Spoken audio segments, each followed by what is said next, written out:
Hello everyone, நான் மருதமணி பேசுகிறேன். இன்றைக்கி நம்ம இந்த வீடியோவில் வந்து எதை பற்றி பார்க்க போகிறோம் பார்த்திங்க அப்படின்னா, பாம்போட விஷத்தை பற்றி தான் பார்க்க போகிறோம். பாம்போட விஷத்தில் வந்து என்ன இருக்குன்னு சொல்லிட்டு பார்க்க போகிறோம். அதுக்கப்புறம் வந்து பாம்போட விஷத்தால் வந்து மனிதர்களுக்கு வந்து எந்த அளவுக்கு பாதிப்பு ஏற்படுதுன்னு பார்க்க போகிறோம். அதுக்கப்புறம் வந்து பாம்போட விஷக்கடிக்கு வந்து விஷமுறிவு மருந்து எப்படி தயாரிக்கிறாங்கன்னு சொல்லிட்டு பார்க்க போகிறோம். அங்கே வீடியோக்குள்ளே போகலாம். விஷத்தால் பாதிப்பு ஏற்படுத்தக்கூடிய விலங்கினத்திலேயே வந்து அதிகளவு வந்து உயிரிழப்பு ஏற்படுத்தக்கூடிய விலங்கினம் என்னென்னு பார்த்தீங்க அப்படின்னா அது பாம்பு இனத்தை தான் சொல்லலாம்.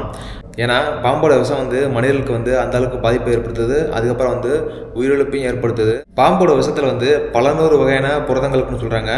அதில் வந்து ஒவ்வொரு பாம்போட விஷமும் வந்து மனிதர்களோட உடம்புல வந்து ஒவ்வொரு மாதிரியான பாதிப்பை வந்து ஏற்படுத்துறதா சொல்லப்படுது. பாம்போட விஷம் வந்து மனிதர்கள் வந்து எப்படி பாதிக்குன்னு சொல்லி பார்ப்போம். பாம்போட விஷம் வந்து மனிதர்கள் வந்து 2 வகையாக பாதிக்குது. முதல் வகை வந்து நரம்பு மண்டலத்தை வந்து பாதிப்பு ஏற்படுத்தி உயிரிழப்பு ஏற்படுத்தும். இரண்டாம் வகை வந்து ரத்த மண்டலத்தை வந்து பாதிப்பு ஏற்படுத்தி உயிரிழப்பு ஏற்படுத்தும். ஸோ இந்த மாதிரி வந்து பாம்போட விஷம் வந்து மனிதர்களுக்கு வந்து பாதிப்பை ஏற்படுத்துது. ஒரு சில நாடுகளில் வந்து நஞ்சு பாம்புகளுக்கு வந்து ஒவ்வொரு பாம்புகளுக்கு வந்து ஒவ்வொரு மாதிரியான மருந்து தயாரிக்கிறாங்க. ஆனால் நம்ம இந்தியாவில் மட்டும்தான் வந்து எல்லா வகையான நஞ்சு பாம்புகளுக்கும் வந்து ஒரே மாதிரியான மருந்து பயன்படுத்துகிறாங்க. நம்ம இந்தியாவில் வந்து எப்படி மருந்து தயாரிக்கிறாங்கன்னு சொல்லிட்டு பார்ப்போம். முதலாவதாக வந்து நம்ம இந்தியாவில் வந்து பிக் 4ன்னு சொல்லிட்டு ஒரு 4 வகை பாம்புகள் இருக்குது. அது என்னென்ன பாம்புகள் பார்த்தீங்க அப்படின்னா நாகப்பாம்பு, கட்டு விரியன், கண்ணாடி விரியன், செதில் விரியன் சொல்லிட்டு ஒரு 4 வகையான பாம்புகள் இருக்குது. 4 வகையான பாம்புகள் வந்து விஷத்தை எடுத்துப்பாங்க. இப்படி எடுத்து விஷத்தை வந்து நீர்க்க செய்து இதை வந்து ஊசி மூலியமாக வந்து குதிரைக்கு செலுத்துவாங்க. இந்த மாதிரி வந்து குதிரைக்கு செலுத்துறப்ப வந்து ஒரு குறிப்பிட்ட நேரத்தில் வந்து குதிரையோட உடம்புல வந்து ஆன்டிபாடிகள் சுரக்கும். இந்த மாதிரி சுரக்கிறப்ப வந்து அந்த ரத்தத்தை எடுத்து வடிகட்டப்பட்டு தெளிய வைக்கப்படும் போது அதுலேருந்து பிளாஸ்மா செல் கிடைக்கும். அந்த பிளாஸ்மா செல்லை வந்து உரிய முறையில் வந்து உரைநிலையில் வந்து காய வைக்கப்படும் போது ஆண்டிவனம் கிடைக்கும்னு சொல்கிறாங்க. இதை தான் வந்து பாம்பு கடிக்கு வந்து விஷமுறிவு மருந்தாக பயன்படுத்துகிறாங்க. இந்த மாதிரி தயாரிக்கப்படக்கூடிய மருந்துக்கு வந்து 5 ஆண்டுகள் தான் எக்ஸ்பைரி டேட்னு சொல்கிறாங்க.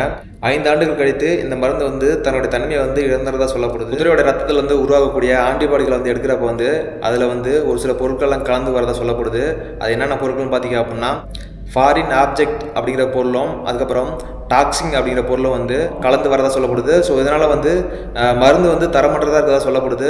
இதனால் வந்து பாம்பு கடியால் பாதிக்கப்பட்ட மக்களுக்கு வந்து மருந்து செலுத்தப்படுறப்ப வந்து சரியான முறையில் வந்து வேலை செய்யாத காரணத்தால் வந்து அதிகப்படியான மருந்து வந்து செலுத்தப்படுறதா சொல்லப்படுது. ஸோ இந்த மாதிரி வந்து அதிகப்படியான மருந்து செலுத்துவதன் மூலமாக வந்து பாம்பு கடியால் பாதிக்கப்பட்ட மக்களுக்கு வந்து பக்க விளைவுகள் ஏற்படுறதா சொல்லப்படுது.